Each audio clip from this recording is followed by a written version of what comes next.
Hello. So today we'll talk about how we convert Excel file into PDF. This looks easy and looks simple, but it is not. Let us see how. Let's see, this is your Excel file, and in this Excel file there are four sheets, four sub sheets, that is most runs, high scores, list of hundreds, and highest averages.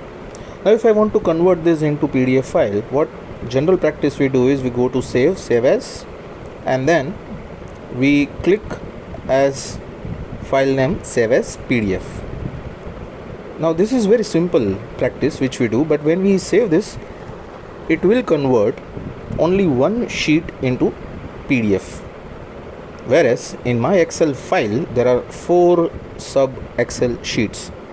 So this is not the option to convert all the sheets into PDF file. Now what is another way? There is a simple technique which you can use Booster, where there is a button which I've created which is called export multiple files into PDF from Excel to PDF.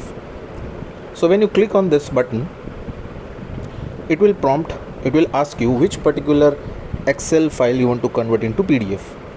So just give path, go to folder and select any file which you want to convert into PDF. So I'm selecting Cricut, which is my Excel file which is having sub 4 Excel sheets.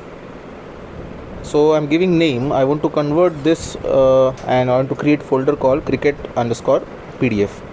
So the press OK and it will convert all four sub sheets into separate PDF file.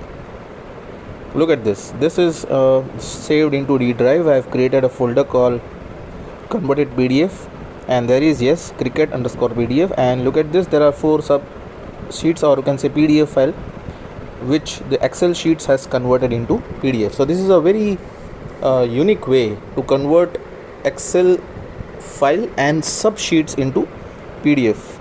To learn more this kind of tricks, you can just visit my YouTube channel, or you can call me. I have given my contact number on this video, starting of this video. Thank you very much for the listening, and do follow to see more videos like this. Thank you so much.